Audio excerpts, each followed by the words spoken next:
So welcome to a lunchtime session. So I appreciate all of you showing up while you could be eating.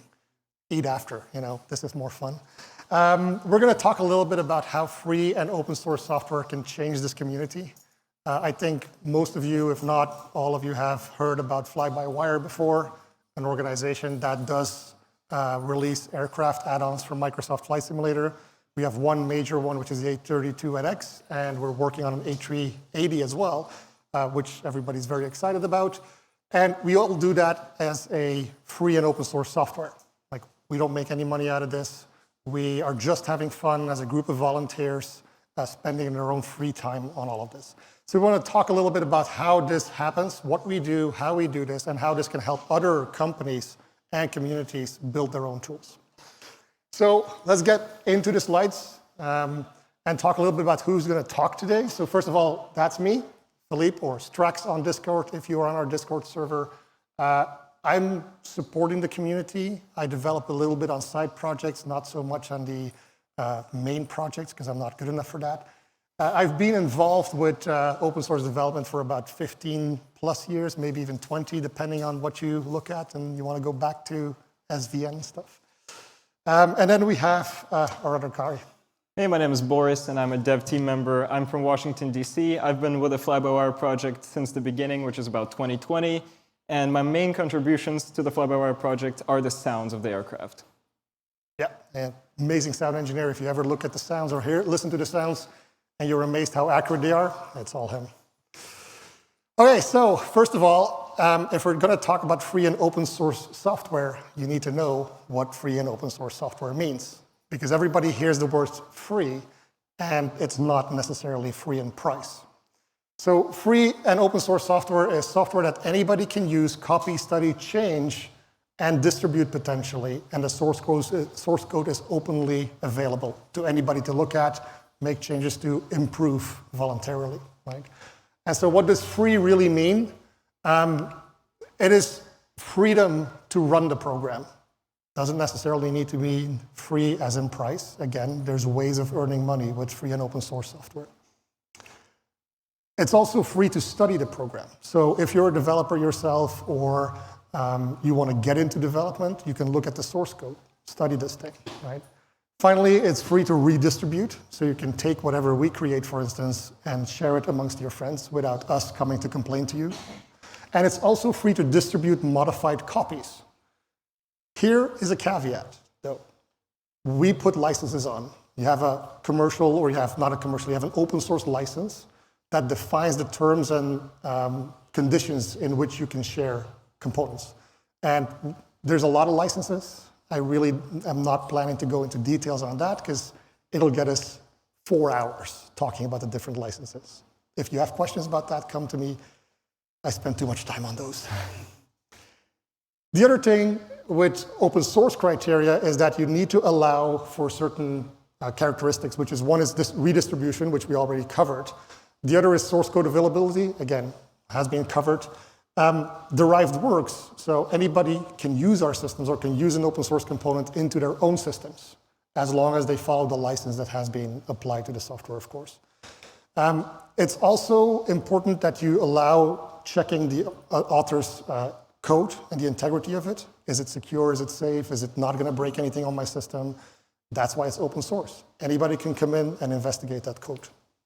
And then finally, well, there's another one, but this is a really big one, I think, and generally accepted in the software world is there's no discrimination against race, religion, personal preferences in any way. We accept everybody, right? That is an open source. It's an open community where everybody's welcome to support. License distribution is making sure that whenever you release this, you allow for the license to be permissible for all of these features, right? Again, the license can have certain conditions in place, but it should follow all of these criteria. And then I'm going to give it to Boris to talk about why do you want to do this. Yeah, so there's a lot of benefits to free open source software.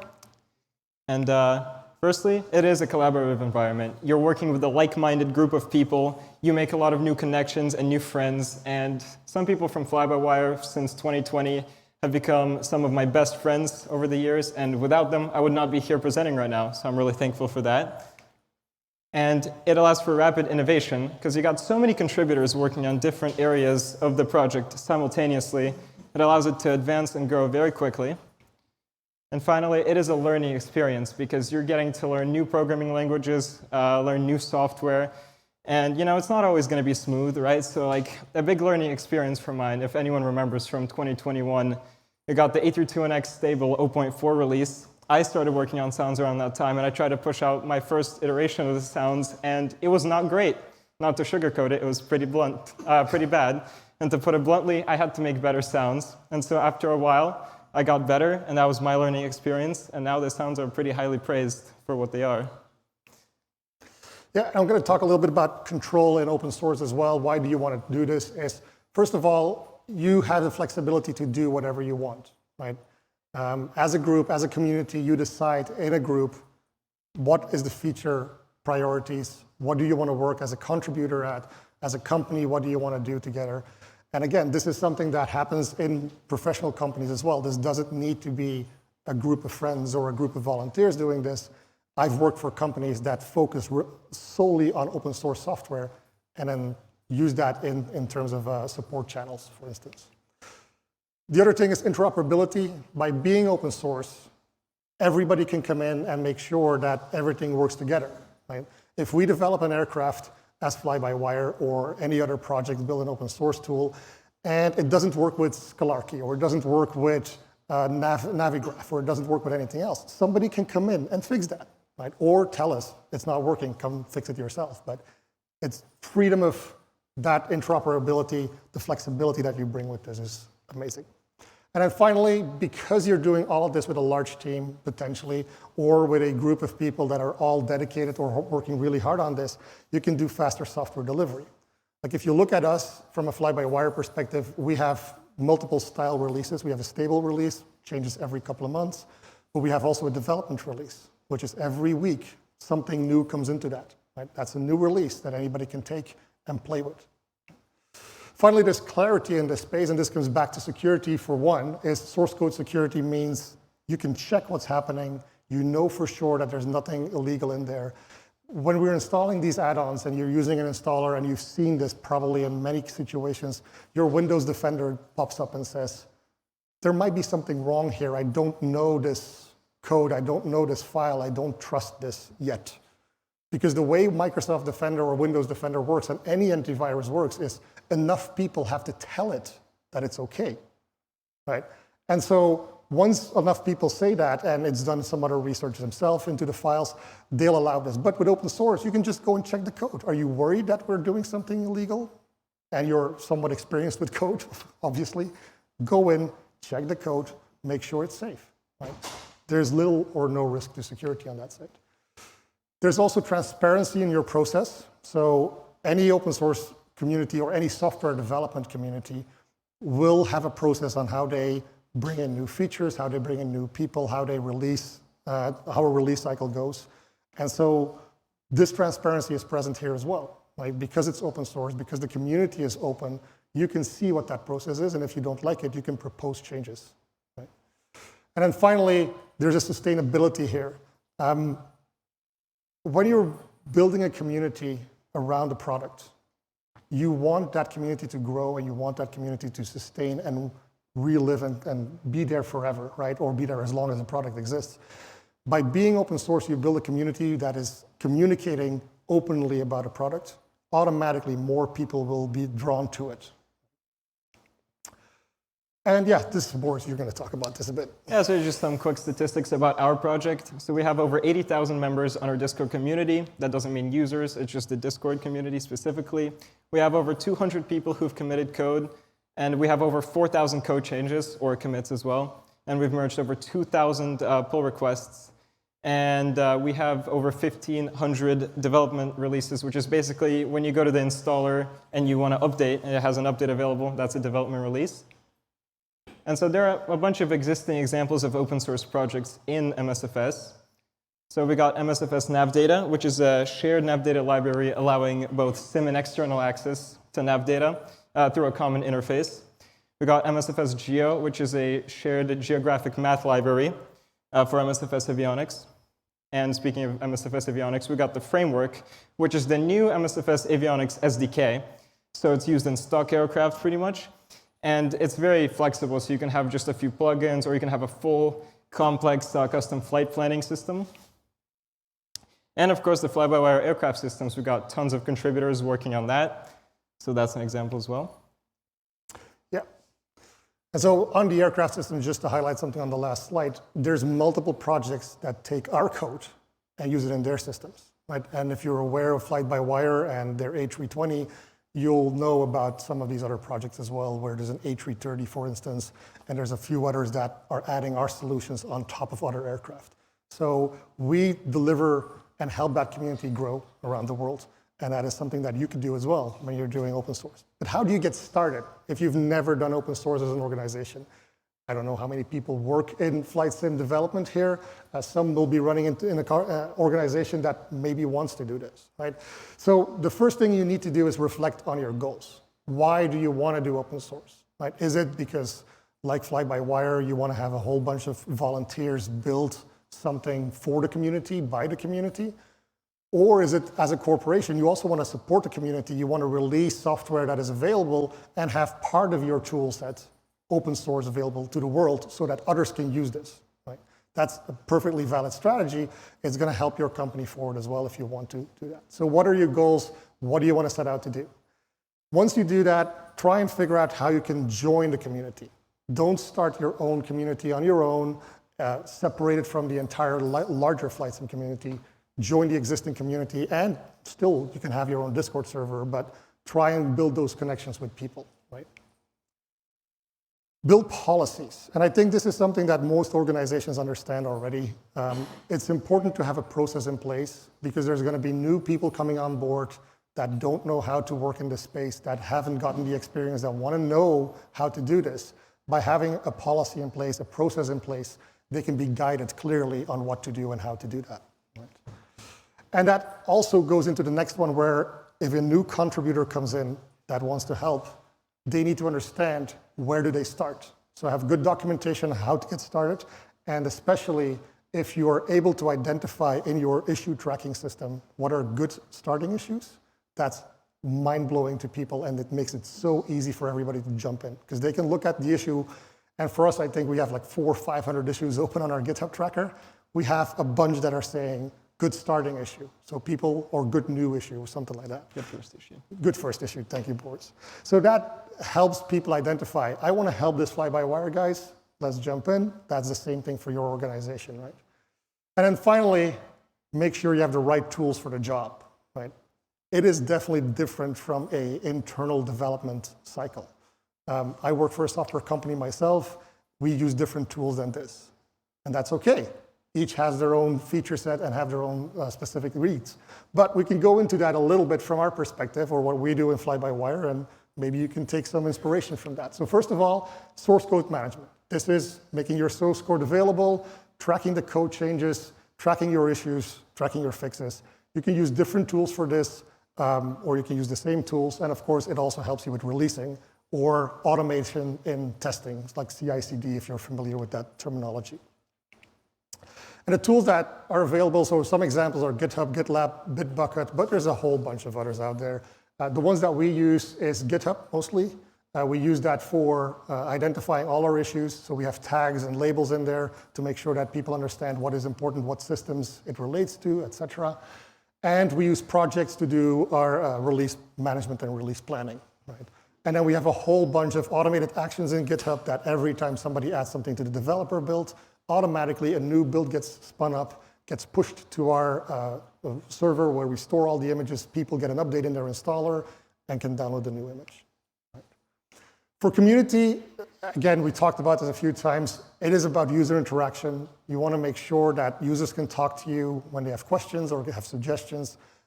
Contributors can find out how to get started.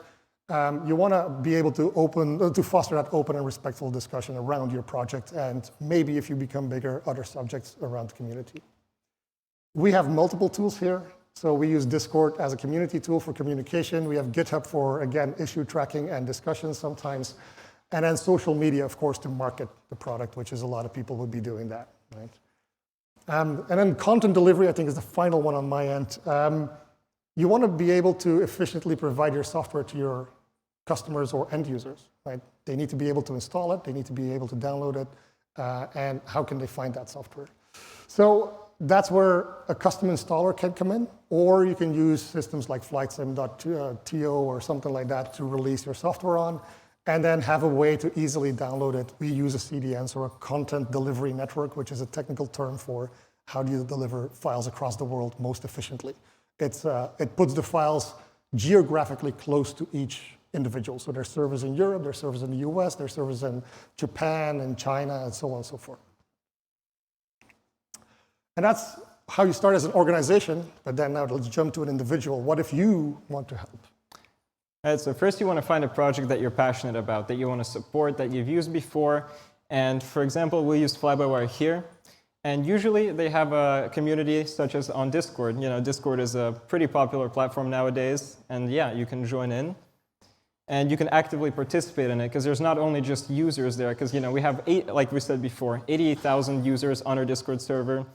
On every project, you can actively participate in it. And you can ask questions like what features are the most requested, or what things need fixing. And generally, like we said before, good first issues are a really powerful tool in GitHub. You can search by that tag, for example, in our repo. You can see things like removing useless files, or changing a README, or changing some really quick data that newcomers with very little experience can do without a problem. And you want to read the contribution guide, which is usually on every repo that's developed. You have some guidelines, you have some standards for things that you want to abide by when contributing. And you want to ask questions when facing specific issues, right? So we have other contributors that can help you in situations that you're stuck. And generally, you want to fork the code and make your own changes on the branch. And then you can create a pull request, and you'll get it approved by the development team. QA will test it, and that will get pushed out to the rest of the users. And so who can contribute? Anyone. Anyone can contribute who's passionate about a project, wants to have some development experience. And of course, prior experience is encouraged. But again, newcomers who can do good first issues. And also, there are resources and tutorials if you're new and you want to learn. And why would you want to contribute? You can interact with a big community of like-minded people. You can help the users. You can make friends. You can make connections in the community. And there's a lot more. So it can benefit your future. So ample learning opportunities. Again, like I said before, you can learn new skills, learn new software and new programming languages. And you're going to have that experience for the rest of your life, pretty much. And it can help your career. Right? So I think I'm a good example of this. So I started in Fly-by-Wire in 2020. And I've been making sounds for a while now. And as I've started putting my name out there, I've been able to land positions at other developers. As a sound guy, such as Flight Effects and their Vision Jet, right? So you should check out their booth after this. It's pretty cool, right? So yeah, I've done the sounds for that, and people really like that as well. And also, I have my own business now, Boris AudioWorks. It's a few small projects, but nevertheless, it's a profitable business that I owe to Fly-by-Wire for helping me to put my name out there. And we have a lot of other developers on our project that have landed jobs at development companies, and multiple of them actually work with companies that work on the core sim itself, which is really impressive. So now, if you're interested in contributing, you can join us. We have a website, our Discord, and our GitHub right here. And before we move on or move away from our session, you'll see the slide in a minute as well. We're going to show you a little bit of what you can do as an open source community. Like as I mentioned before, we're building an A320X or an A320neo. We're also working on an A380. Right, which is a cool new project. It's not released yet. Timeline's TBD. We're all volunteers. But we do sometimes have some nice videos about that. I'm going to mute my laptop for that. So this is our A380. That's now flying at I think it's taking off somewhere. This is completely custom. Right? The entire model is custom. Every sound, every movement is custom. It's still under development. It looks with a livery that is as it comes from the factory, right? So this is not because we forgot to paint it. This is exactly what it looks like when it comes from the factory. And so we're trying to build a as realistic as possible A380 out there. right, for Microsoft Flight Simulator. All for free, all open source, all free contributors that volunteer their time. As Boris is a good example, he's the sound engineer on this, and the engines sound amazing if you get a chance to look at our YouTube channel. And a lot of people are helping out on this. There's a lot of students that help out, that get experience, as Boris was saying. Like they learn how to use open source tools. They learn how to use in a large community, which is completely different from university, at least in my experience, or when I was young. All the projects I did were like 2 people, sometimes 3 people. Now you're working with 20, 30, 40 people on a project, right? Building priorities, working together on fixing issues, building very complicated systems. So it's an experience for them. And anybody working on this is it's amazing. And I think we'll see how long it still is. We're almost done. So this is this is our A380. And maybe, Boris, if you want to add something. I was going to say, yeah, we do have a lot of students, we have such a wide range of ages for contributors. We got students, we got guys in their 50s, got lots of, there you go. Yeah, we got lots of variety, lots of diversity. For if you want to join us, here's 3 QR codes for our website, Discord, and GitHub. Discord is our main communication channel, so if you want to join the community, ask questions, have any concerns or any feedback, that's where you go, but the website contains all those links as well. Yeah, so join our diverse community, and you can contribute and interact with us at any point. So, anybody, any questions? Oh, cool. Go ahead, please. What is a pull request? Okay, yeah, so the question is, what is a pull request? There's a mic somewhere, but I'll repeat the questions for now. So what is a pull request? And that's a good question.